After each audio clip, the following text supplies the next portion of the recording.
Why is it that a man in his 50s, with gray at his temples and lines around his eyes, can walk into a room and command the attention of a woman half his age, while a 25-year-old with a gym body and a full head of hair gets ignored at the same bar? You've seen it happen. Maybe you've lived it. Maybe you're watching this right now because something about it doesn't add up. The culture keeps telling you that youth wins, that women chase looks, that once you hit a certain age, you fade into the background like old furniture nobody wants to sit on. But reality keeps whispering something different. The Stoics understood this secret 2,000 years ago. Marcus Aurelius ruled the most powerful empire on earth while fighting battles in his 60s. Seneca wrote letters that seduced the minds of emperors and aristocrats deep into his later years. Cato the Younger was feared and desired by the political elite of Rome until the day he died. These men weren't remembered for their faces. They were remembered for something else entirely, something that modern men have forgotten how to build. Today, I'm going to break down the 5 masculine traits that make older men magnetic, irresistible, almost dangerous in the eyes of women who know what quality actually looks like. These aren't tricks, these aren't lines. These are the pillars the ancient Stoics spent their lives forging. And by the end of this video, you're going to understand exactly why a woman's eyes linger on a certain kind of older man and exactly how to become him. If you're ready to stop playing small, stay until the end, because the 5th trait is the one almost no man ever develops, and it's the one that separates the forgettable from the unforgettable. Let's begin. Watch a young man in a tense situation. His voice rises, his hands move. He fills the air with words because silence feels like defeat to him. He thinks loudness is power. He thinks reacting is strength.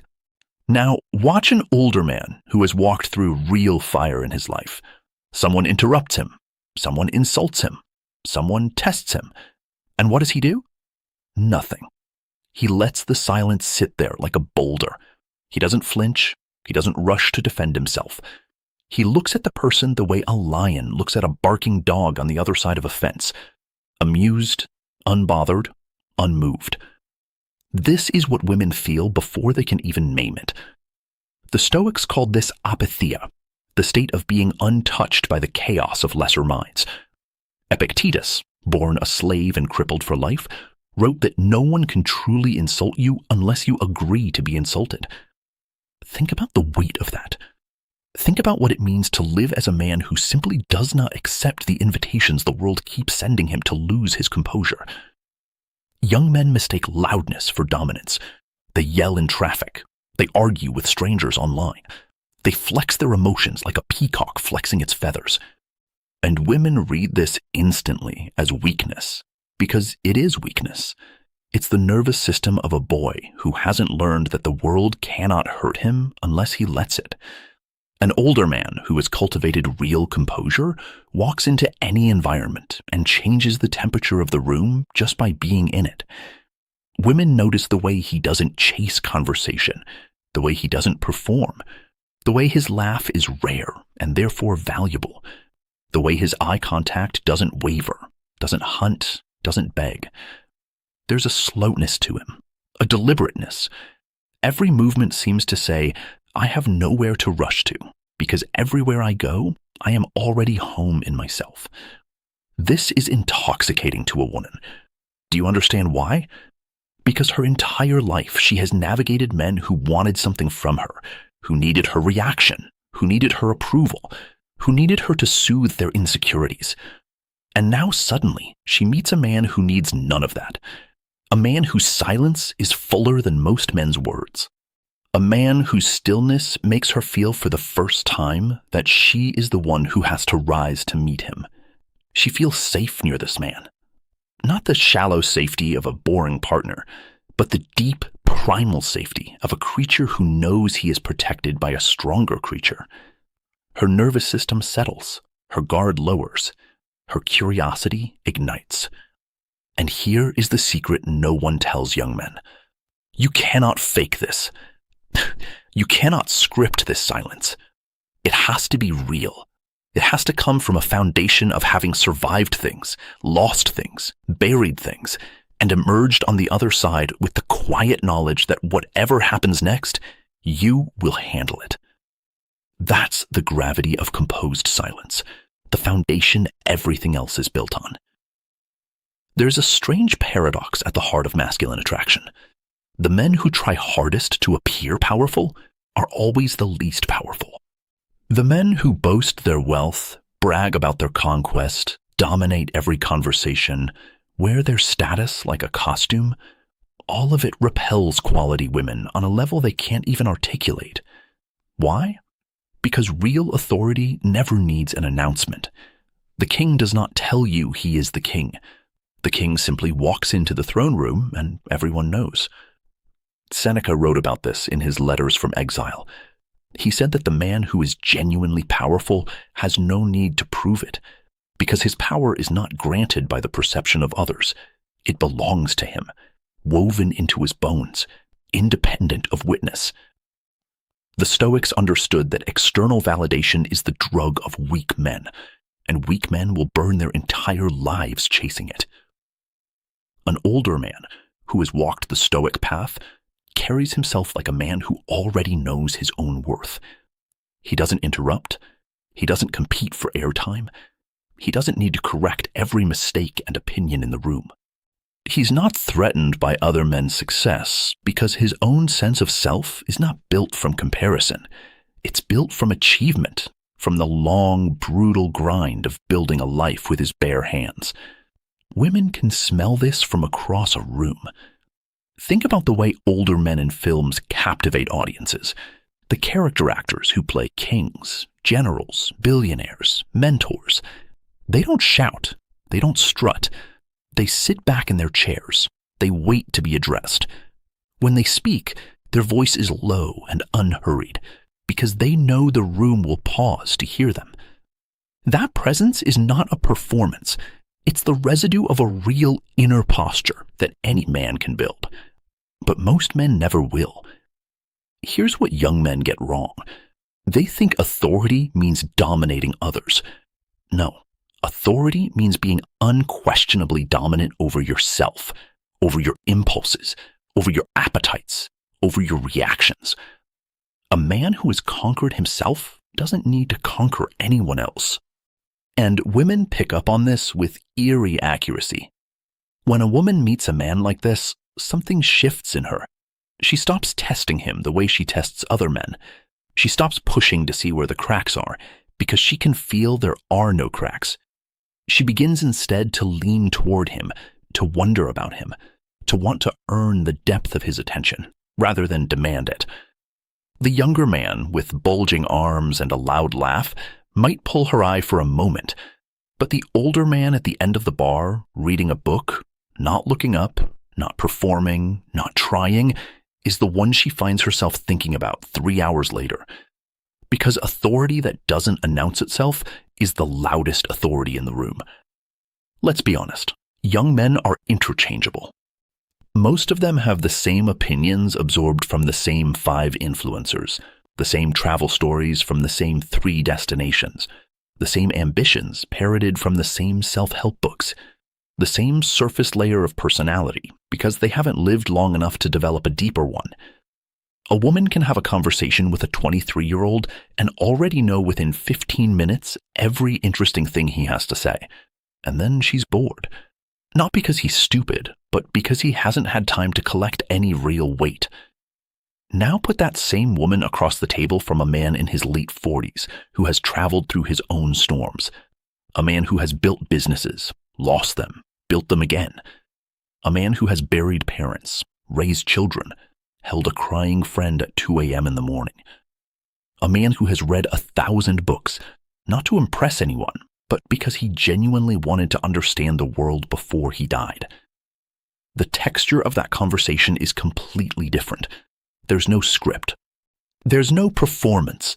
There's a man drawing from a deep well of actual experience, and every question she asked reveals another chamber she didn't expect.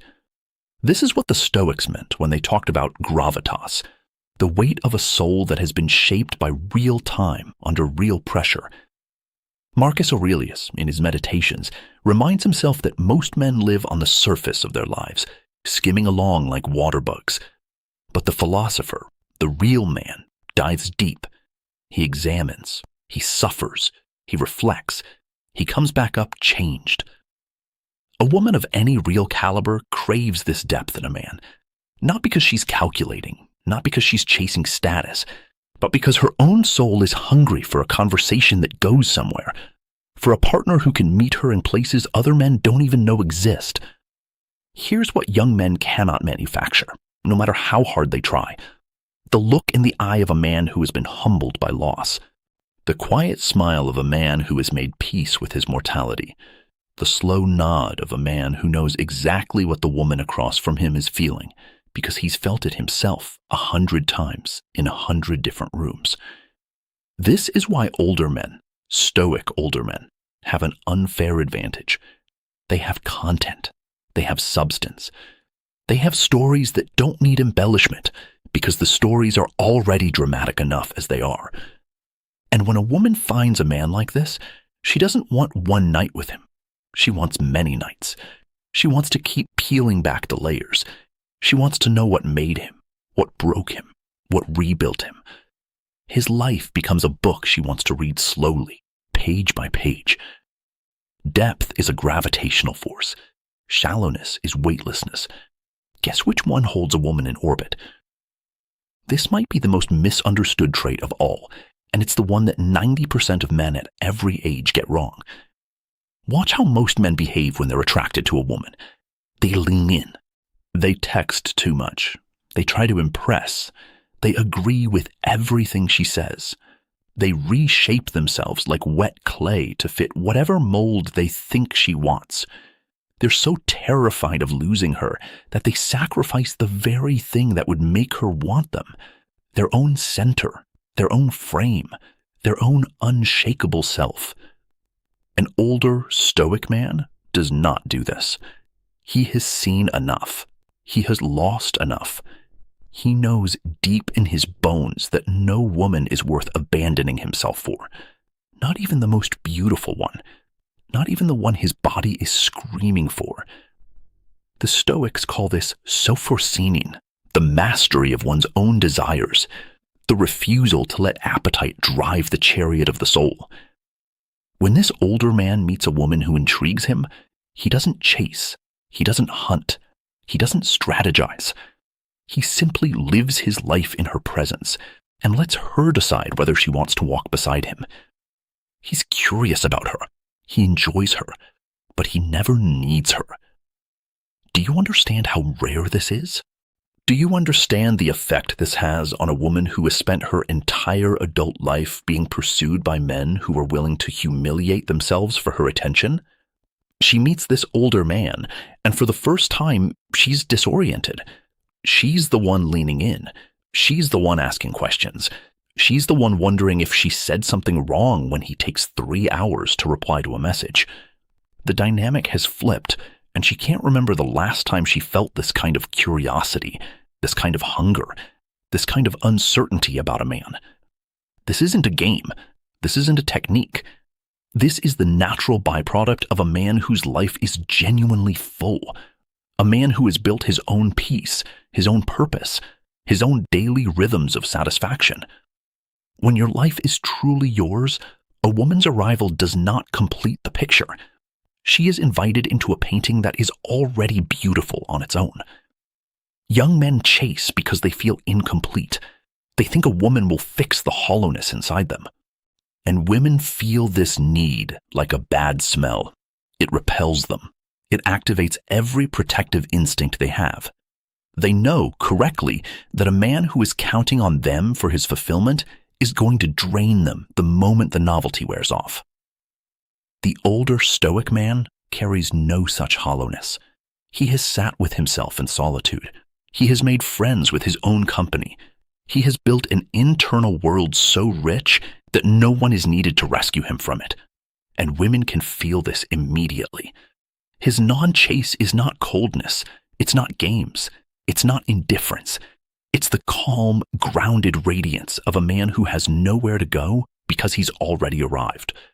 And women, quality women, will walk across broken glass to reach a man like that. Now we arrive at the trait almost no one talks about, the one that separates ordinary older men from the truly magnetic ones. This is the trait that Marcus Aurelius lived, that Seneca wrote about from his deathbed, that Coco embodied in his final hour. It is the man's relationship with death. I know how that sounds. Stay with me. Every man, as he ages, comes face to face with his own mortality. He watches friends die. He watches his body change. He sees the horizon of his own end getting closer, no longer a distant rumor. And he has a choice to make in this moment, a choice that defines the rest of his life. He can panic. He can try to cling to youth. He can dye his hair, chase women young enough to be his daughter, buy the sports car, post on social media like he's 25, lie to himself about time. You've seen these men. Everyone has. They are pitiful. They are cringe. And women see through them instantly because the desperation is leaking out of every pore. Or he can do the harder thing, the Stoic thing. He can turn and face death directly and make peace with it. Seneca wrote, "Let us prepare our minds as if we had come to the very end of life." Marcus Aurelius reminded himself every single morning that he might not live to see the night. The Stoics practice memento mori, the daily contemplation of death, not to become morbid, but to become free. A man who has truly accepted that his time is limited stops wasting it. He stops fearing rejection. He stops playing small. He stops postponing his real life. Every moment becomes charged with meaning, because every moment might be the last. And here's the strange magic of this. A woman can feel this in a man almost immediately. A man who has made peace with his mortality walks through the world with a quiet aliveness that no young man can replicate. He's present, fully present, not distracted, not anxious about the future, not haunted by the past.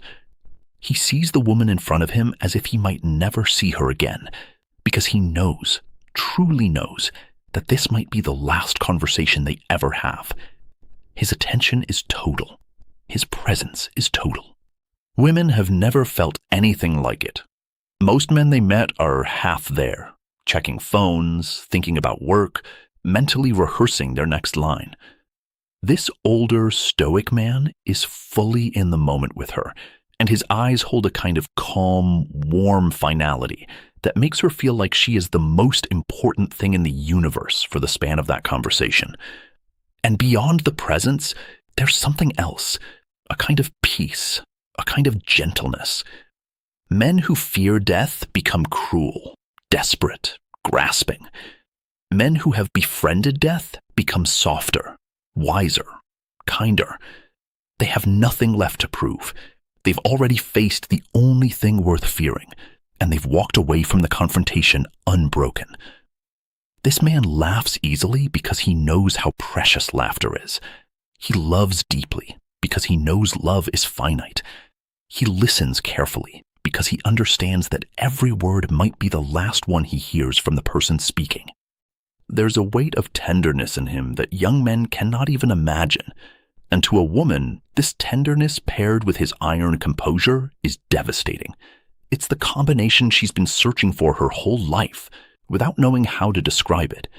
A man who is hard enough to weather any storm and soft enough to truly see her. A man who is grounded enough to be a rock and spacious enough to be a home. This is what the stoic older man becomes once he has made his quiet alliance with mortality. This is why he is not fading into the background of the world. He is in fact entering his most powerful era, because nothing is more attractive than a man who has stopped running from the one thing every other man is terrified of.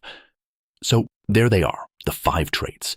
The gravity of composed silence, the authority that doesn't announce itself, the depth of a life actually lived, the refusal to chase, and the quiet alliance with mortality. None of these are given to a man by his age. You can be 60 and have none of them.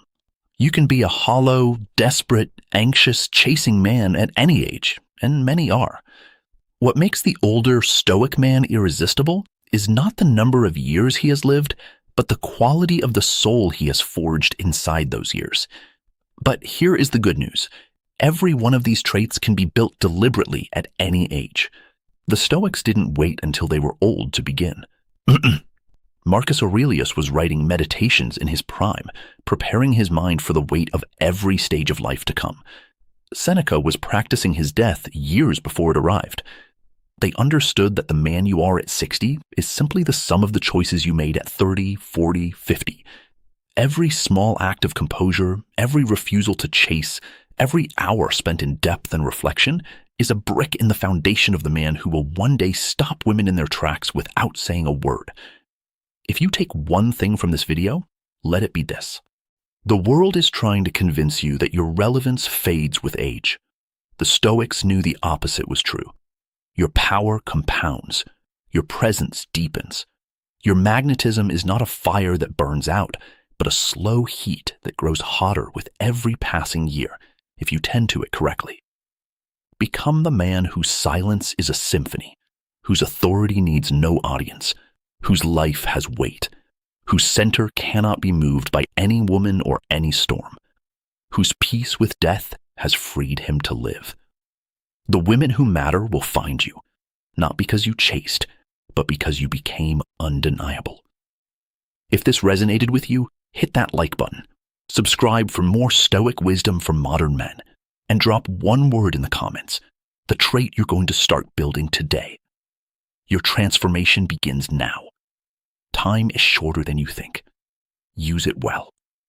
If this exploration of the Stoic path has changed how you view the passing of time and the strength of a man's soul, please subscribe to our channel and like this video. We are uncovering the timeless wisdom that the modern world has tried to bury. Plant the seeds of your future self today. The next treasury of insight will be open soon.